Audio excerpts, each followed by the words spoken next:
Good morning. Hello.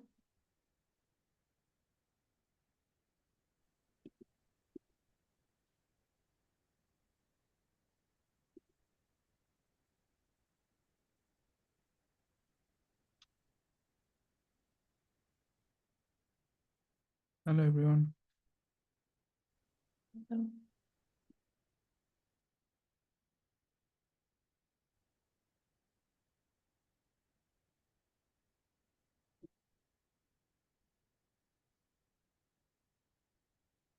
Hello. Hi, Paul. Hi, Alice. Hello.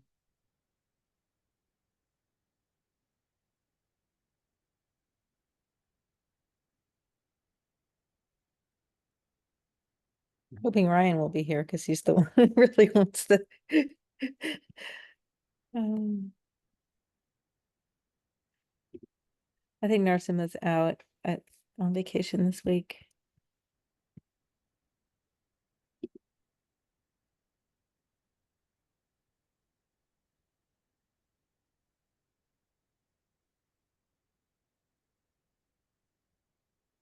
I didn't set up a getting to know you, but we can make one up. Oh, we're waiting a couple minutes for other people. I don't want to wait too long though.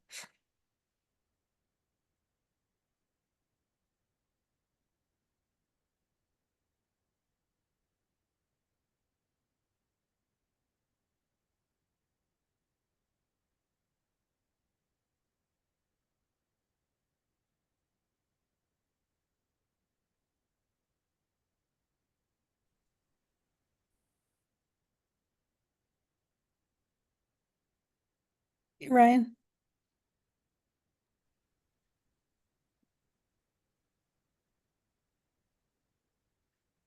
I bought us a little time with Illinois. I saw that. Yeah, thank you. So Um, I'm hoping I should have something to you this morning. That's my goal. So that'd be great. Okay. So, Did Linda reply? yeah, she said it was fine. And okay. I asked her by Monday morning and she then gave me Monday end of day and I'm like, no, don't extend my deadline. Because then it'll just extend. Okay.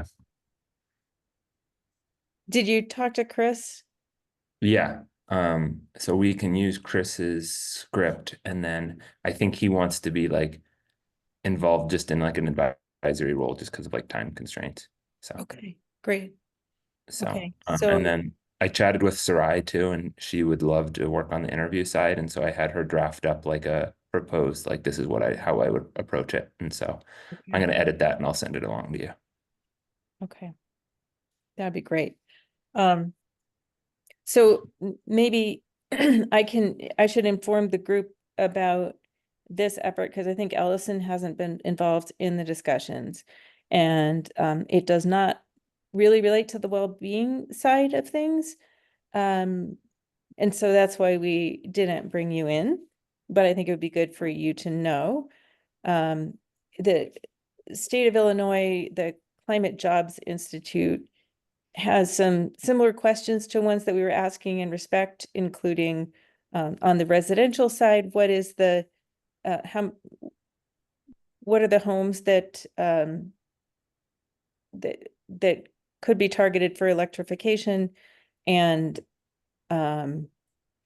gosh, kind of a long a long list of things. It seems actually quite open and vague, but they have very similar questions, including how fast can it go, and and what are the barriers. They want to look at realistic transition rates. And so it's likely that we would use some of the elements that we've been using in respect, including the building object, Cartix data, possibly interviews, and just kind of barriers to transition. They're also very interested in the workforce aspect.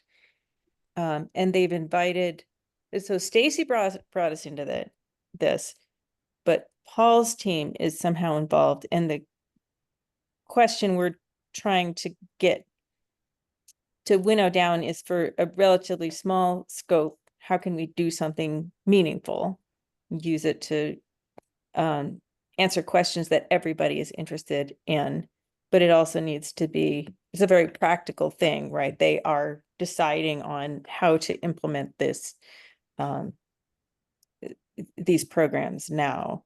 And so the time scale is short, the budget is not minuscule, but but not hugely generous. And so we've been trying to figure out how to choose the most important things that can be done in a short time frame.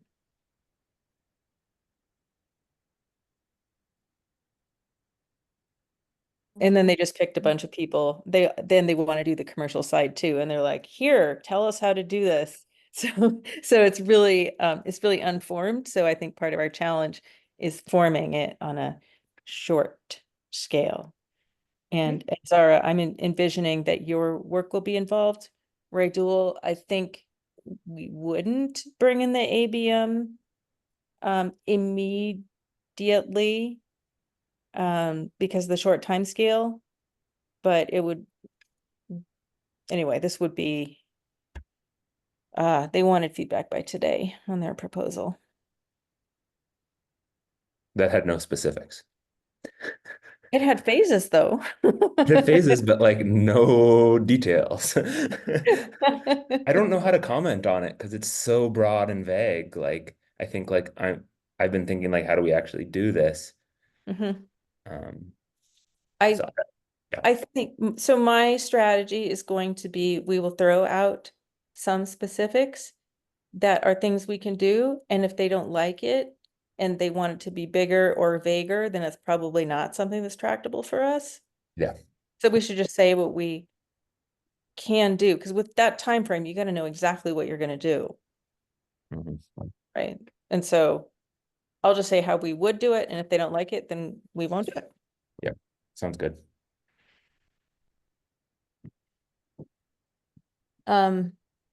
Okay, like the whole other team outside of Colorado is not here. I thought we were gonna have more people. But we were gonna start with just a couple of observations on ACEEE and Ellison, and it will be debriefing us on the session next week, right?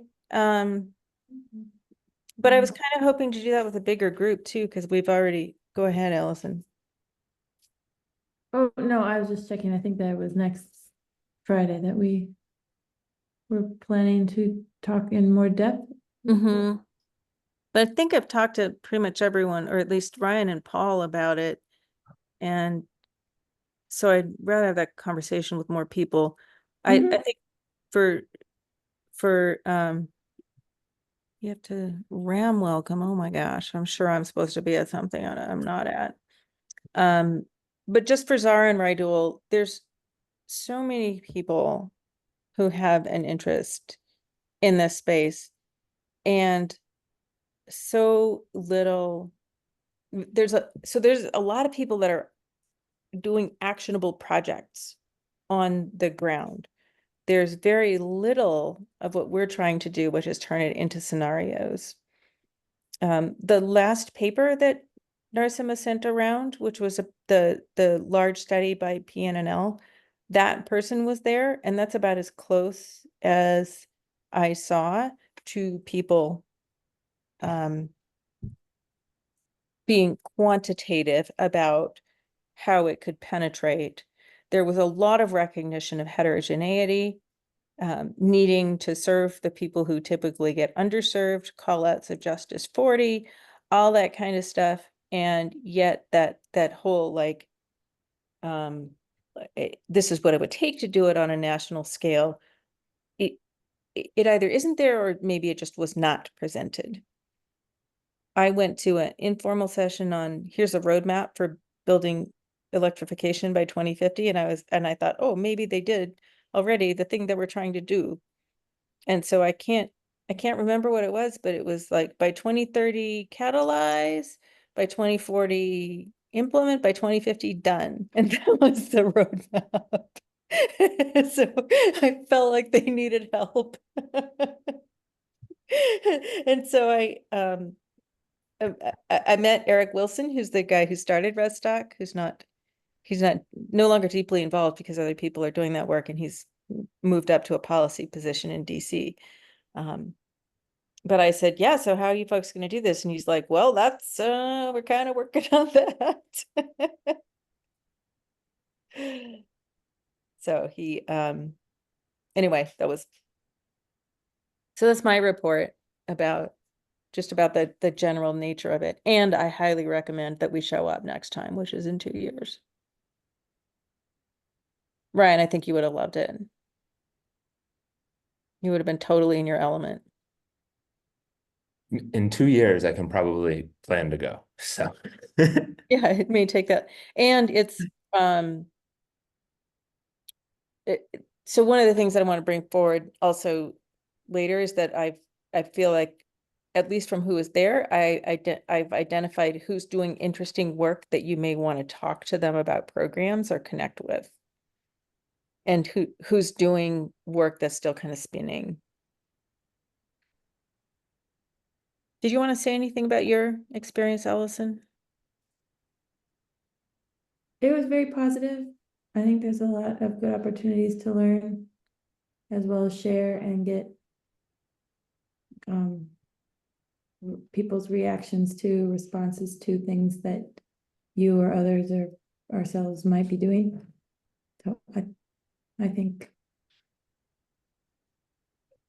if I were to choose a place to be in the next 2 years for a conference, that would be my top pick. We can talk more next week.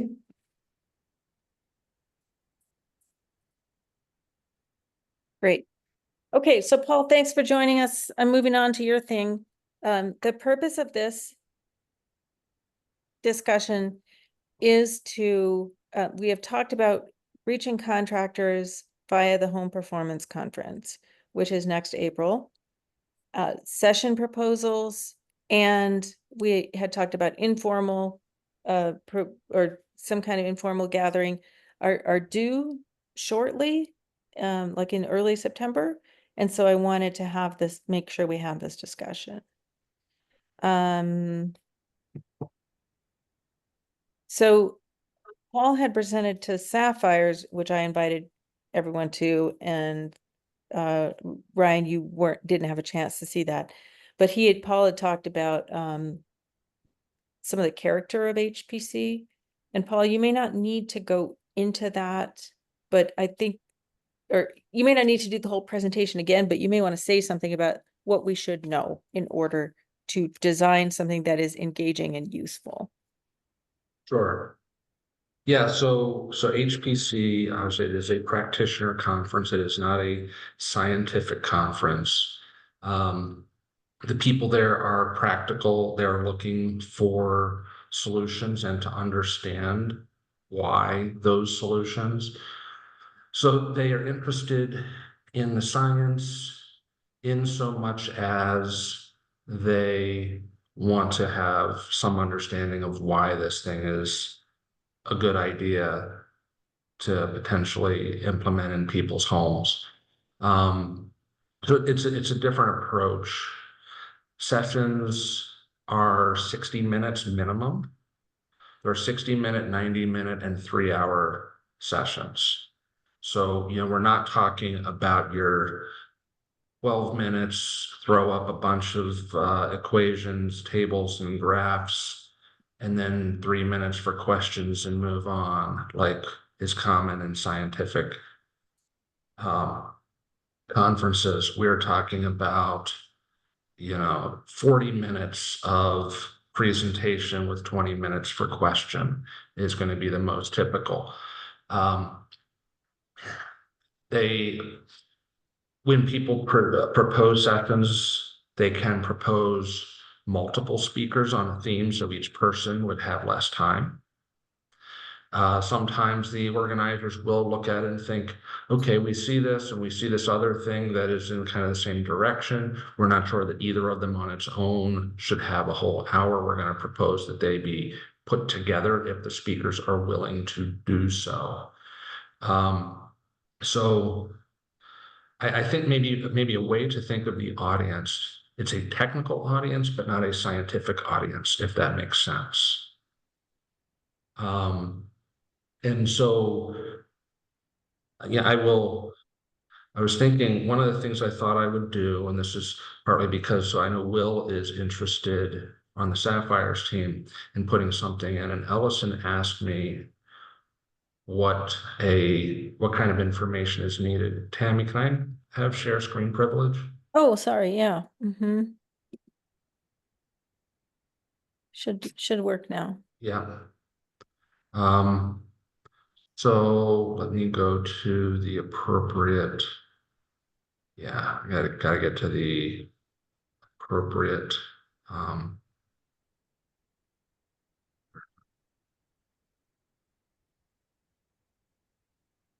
there it is. So this is one of the session proposals that I put in for last year. This is a session I've done a number of times. That's another thing to keep in mind is yeah, there are sessions that I've presented 8 times. Yeah, every year for the last 8 years, I've presented the same thing because there's always new people and they are not, it's also not looking for what is the absolute latest, newest thing. They want to know what is going to help them do things in homes that they are working in to help people. So that means that it's gotten relatively easy for me to submit my sessions because it's a lot of times it's the same thing I've done for the last half a dozen years or more. So I just do a copy and paste. But this is the extent of it. You need an abstract. You need 3 learning objectives. You see the abstract. This is not like a 2-page extended abstract or anything like that. It's a couple hundred words at most. And how this is going to provide information to attendees for how to go home or go back to their offices after the conference and do things better or understand how things are understanding how their work is affecting people better. So, now, the fact that they are technical, not a scientific audience, does not mean you don't show data, does not mean you don't show graphs.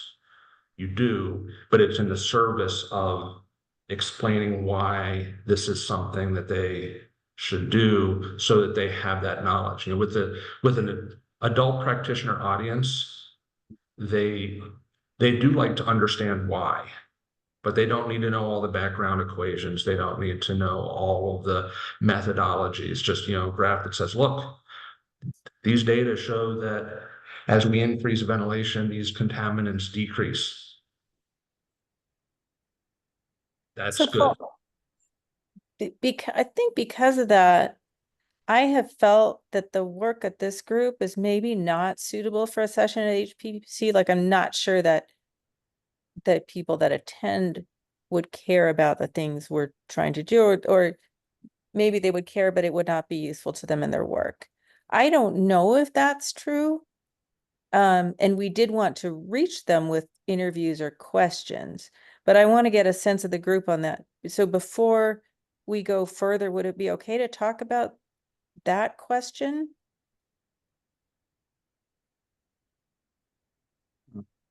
And so of course I don't have the level of insight into what all your group has been doing to be able to say. And one thing also to keep in mind is not everybody is a field person. There are program people, administrators who might be looking at things differently. One of the things, if you submitted a session, this is not everything you have to submit. You have to do some things like, have you presented at practitioner conferences in the last 2 years? If so, which ones? If you haven't, put down a reference for somebody who would say, yeah, this person knows what they're talking about. There would be things like, is this beginner, advanced, expert, and what categories of people would this most appeal to? And it could be like program administrators as opposed to the field people.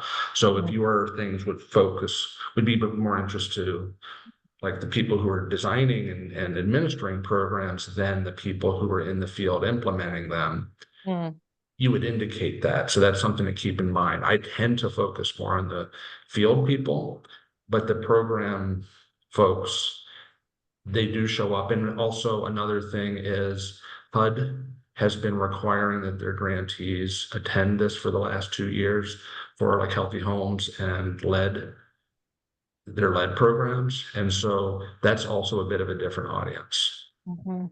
Mhm. So maybe I should reframe my statement. Maybe we should do a little brainstorming on what, if anything,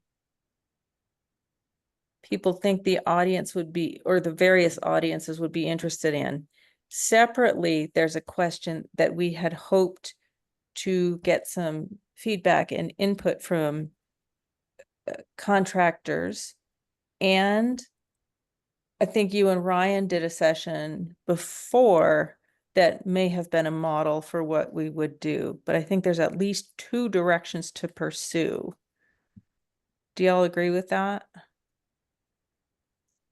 And I'm a little disappointed that Kartik and Narsima are not here because some of their findings on the energy impacts on well-being or the energy deprivation impacts on well-being are ones that I might have thought to include in the stuff to bring forward, but I'm not sure that we're ready for prime time on that yet either. So, let me say yes, there was, a few years ago when HPC was in Chicago. At the end of the conference, I arranged with the organizers of the conference to provide a place for us to do a contractor workshop, and Ryan participated in that. I think you happen to be in Chicago anyway, and so it worked out really well. So it was not a formal HPC session. I think if we wanted to do something like that, where it's like, hey, we're going to provide lunch and we want you to come in and have an informal workshop where we just want to really have a dialogue, we could absolutely arrange for that. We could consider having that be a session, a more formal session where we say that's what we're looking to do. And if we did that, I would recommend either the 90-minute or the 3-hour as opposed to the 1 hour. And that would make it be on Monday, be at the beginning of the conference. And, one of the things that I think is certainly appealing to a lot of folks, and I think part of why we were able to get folks at that session that Brian was also at, was these people have a tremendous amount of knowledge and experience, and they appreciate when people recognize that and they have the opportunity to bring that forward. And so I think crafted well, we could get a 1.5 to 3-hour session to really be able to have a meaningful, deeper dialogue on topics where instead of us teaching them about something, it really is a dialogue. They're learning, we're learning. I think it can be very rewarding for everybody. If we could get it in, that would be my thought over presenting to these folks, like having that listening dialogue, because I think like we really need that to move this work forward. And like part of that might be presenting some early findings and like asking them like, what do you think? Is this real? Like use your knowledge of the field.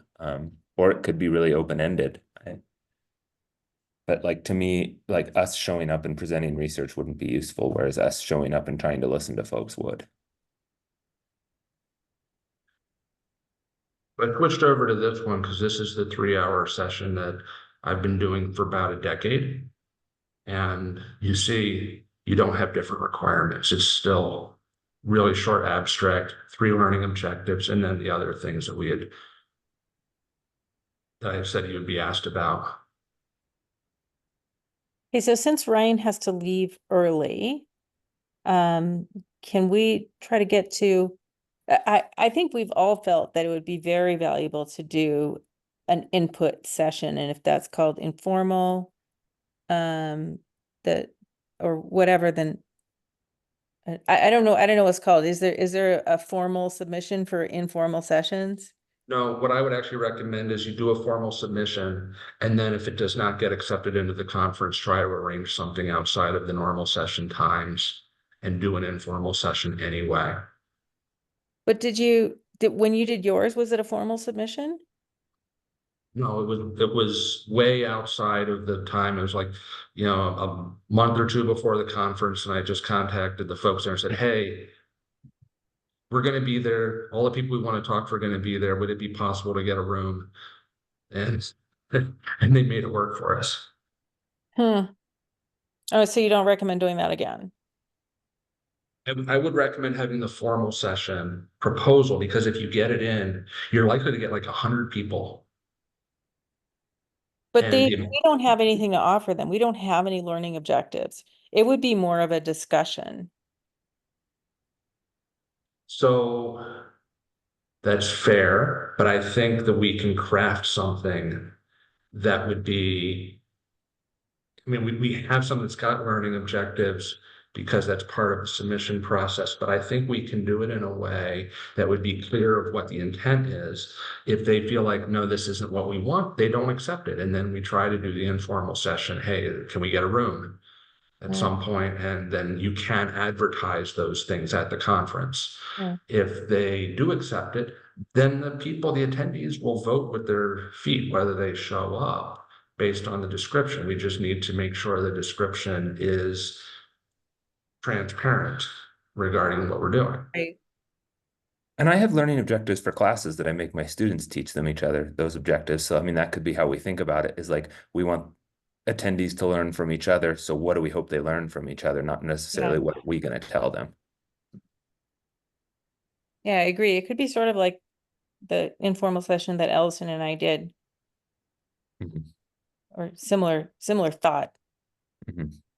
Yeah, it can have a learning objective be to explore frameworks for thinking about things. It doesn't have to be direct takeaways. Okay. So who would be involved in putting that together? Ryan, do you have to leave at the half hour, or when's Yeah, your? it starts at the half hour. I'm gonna be late. It's okay, but I'm happy to like help draft stuff up. It says it's due September 13th. So, I mean, realistically, we probably need to share something together like by the end of the month at least. I don't know, 31st, 30th.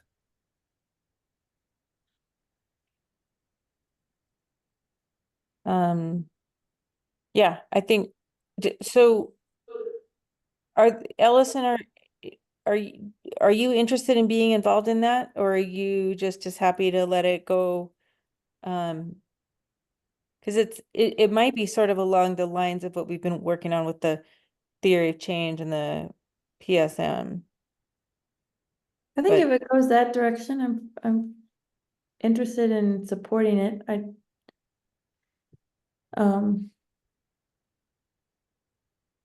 Maybe the practical question is, do you want to approve everything, or do you just want to be informed? I don't know the answer to that question. I don't feel like I should hold any approval card. I think if there's a place where thinking about a learning objective as it relates to what we thought we wanted to learn from the PSM, or if it takes, I mean, I think I can't tell right now if it's more related to the theory of change stuff, or if it's more related to what we did at ACEEE. And in my mind, those are somewhat distinct. They could be melded. They're not fully distinct. Yeah, I don't know.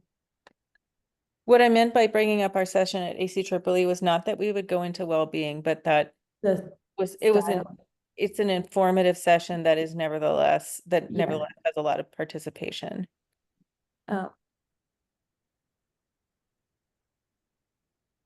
Well, why don't we just keep you on the email list, and then Ryan, I guess you start something. Yeah, I can do that. You've agreed to start a lot of things. And most of it I haven't finished. So, And so I think Paul, then you would you're kind of the coach in telling us how to pitch it. I am very happy to support this effort to get a strong proposal into the system. Just let me know however you want me to help. I'll certainly review it, provide comment. Whatever way you feel like I could be helpful. At the conference, if you wanted me to be involved in the session, just to be able to be, that kind of link between all these people that I've known for a lot of years and you, I'm happy to do that. I'm happy to step aside, whatever way I can be of service to you to help make something awesome happen. Okay, cool. I think one thing that would be helpful is if like people on like the call or who aren't on the call have like, this is one thing I would like to learn or I need to know from the session so that we can sign those in. That would be really helpful. Yeah, and I think it would be nice to have input from Chris on what he might want to ask. Yeah. Cool, okay.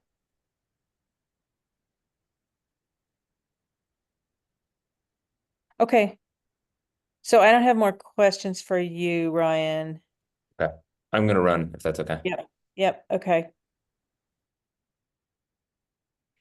And then the other question is, do we want to share anything that we've been doing in a session? Is it too early? Now, this conference is every year, right? And so I might think that the audience could benefit from some of the well-being framings or non-energy benefits is how a lot of people frame it. But we might be a little bit early in that to present. What, do you have thoughts on that, Ellison? I don't know. The first thought that comes to my mind is if for the audience, like, what do we have to offer that they won't just nod their head and say, yeah, it's important. I have no idea what people's pinch points or pain points are for non-energy impacts. And right now, because the emphasis seems to be on what can we offer, I think my concern about the well-being stuff is that it's so navel gazing in some ways. If you're somebody that's doing work in someone's home, that it would feel like a disconnect. That said, at ACEEE, there were people in the room that do work in people's homes, and they were there because they wanted to talk about it. So maybe, like Paul was saying, if we framed it transparently about what we're proposing to do, those that are interested in that kind of exploratory discussion would attend.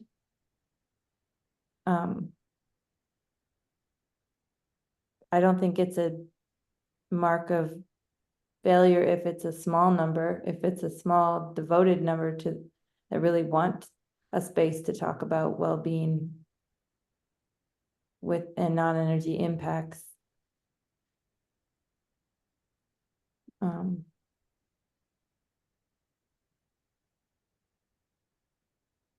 mean, the conference isn't until next, what, spring? It's the April 7 to 10. Yeah, I think sorry, to your first question, Tammy, I think we would be plenty mature to talk about what we've done. I think any hesitancy has to do with uncertainty around its value for the audience. But it doesn't have to be valuable to all audience members equally or at all.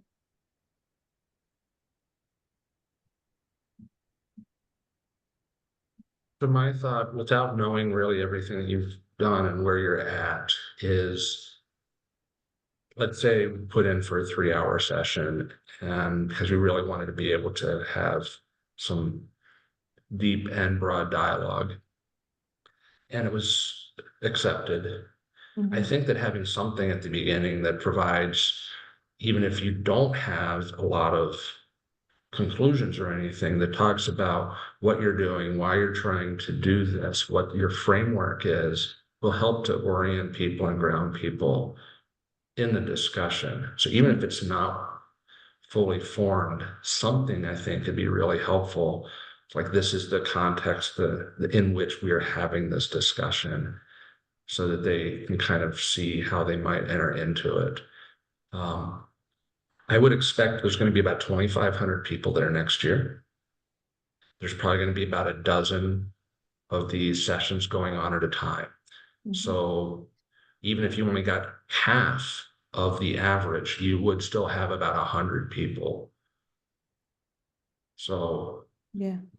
And if you got a court, you still have 50 people. I think you would get I'm guessing you would get a decent number of people who are really interested in sharing and learning from each other and exploring. There really are a lot of very inquisitive people.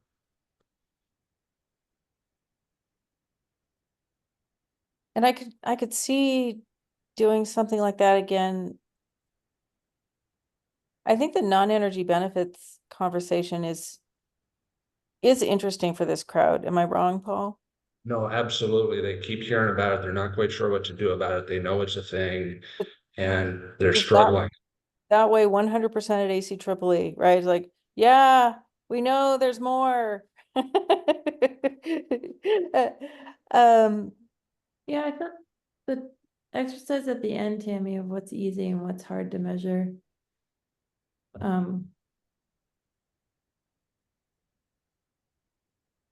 Would actually be. I feel like we could present. Well, whatever. Sorry, I'm still stuck on your earlier question. I don't think it's too early for us to present something if opening a session, whether it's an hour or 90 minutes or 3 hours. I think there's been sufficient work from our team to present something. That's possible, yeah. Because I think we're going to be working pretty hard on that before December.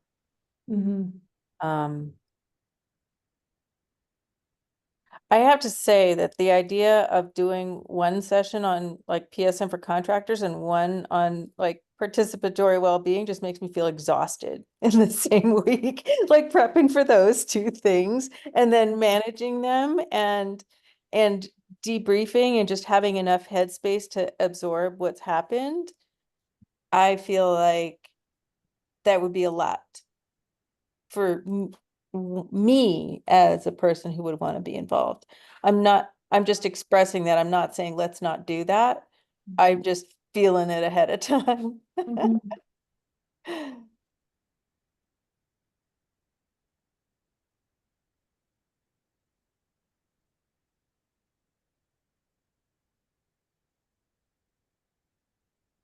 So, Ellison, we have a meeting next week on the writing. I don't want to displace the writing, but it may be that we need to contemplate whether we want to do this. I think you're aware of the timeline.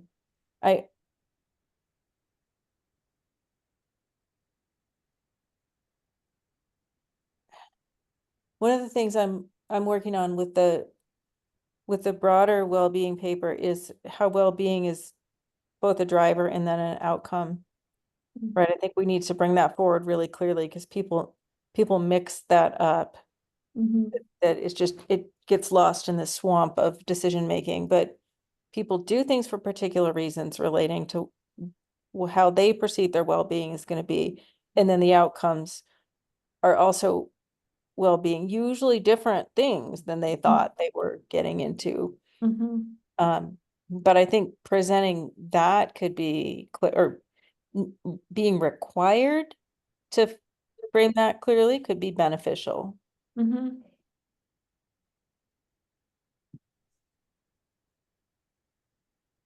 And so, Paul, your idea of a 3-hour session, I get this is a totally different audience, but that is super alien to me.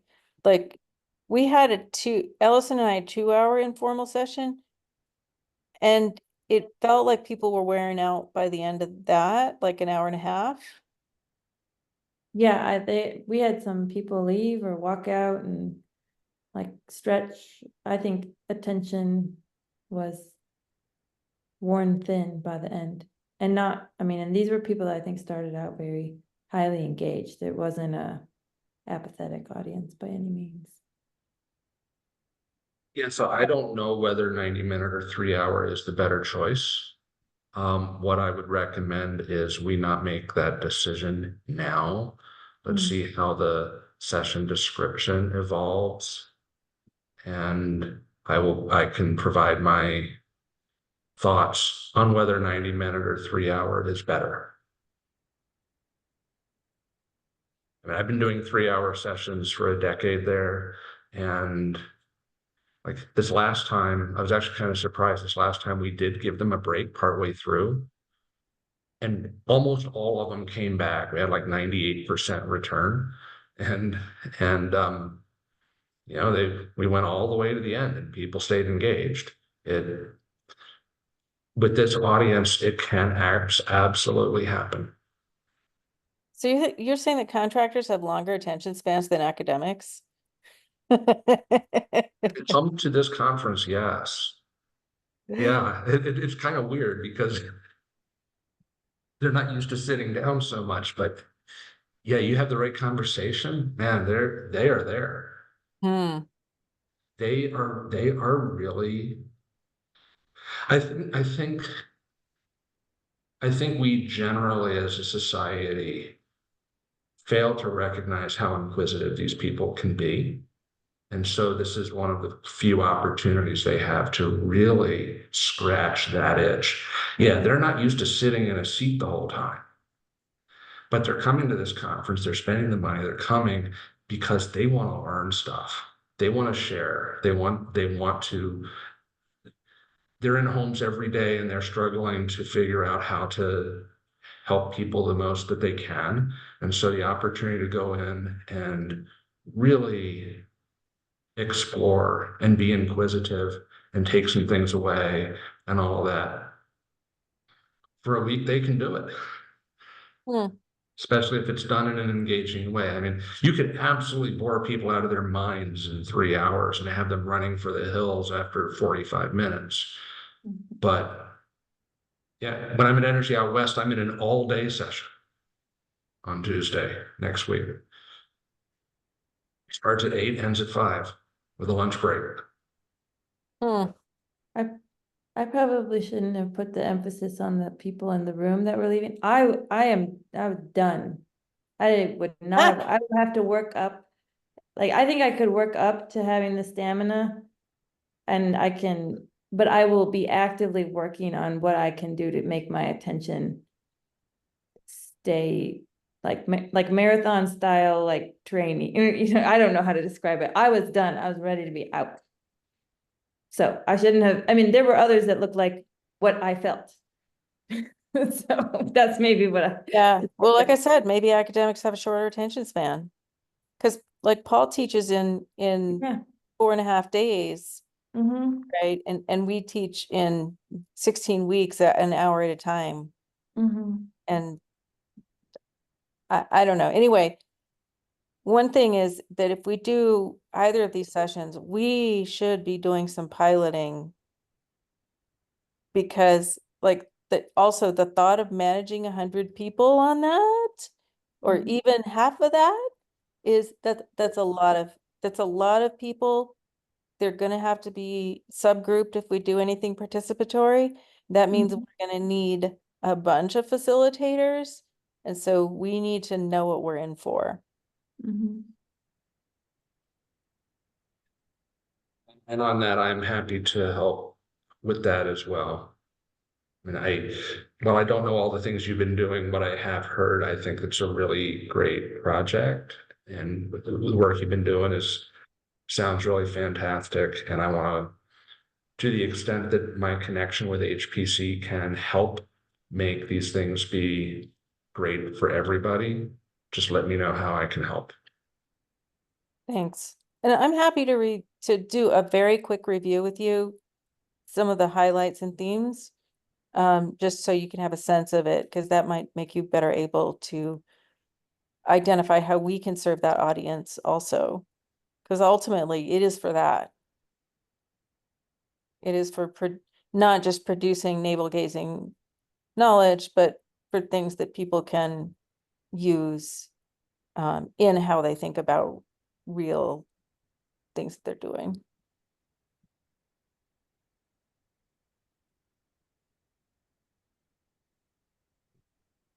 Okay. So Ellison, why don't you and I take point on whether we're going to do a session surrounding non-energy benefits? I'll just call it that. Mhm. And that could include some work from results from the rest of the group, but let's just lead that framing and then run it by Paul. Does that sound okay? Yes, I like that idea. Okay, and then I think same timeline as what Ryan said. If we don't have something clarified by the end of the month, then it's not going forward. Agree. Okay. Cool.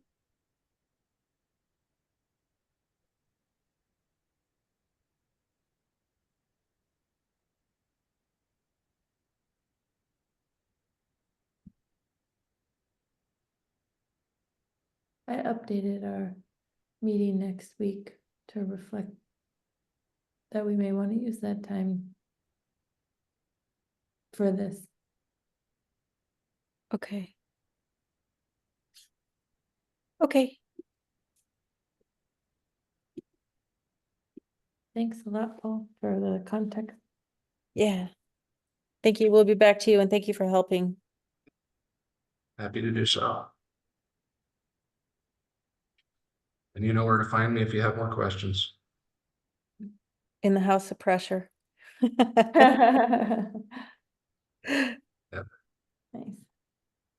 Okay, thank you all. Yeah, bye. Bye. Bye.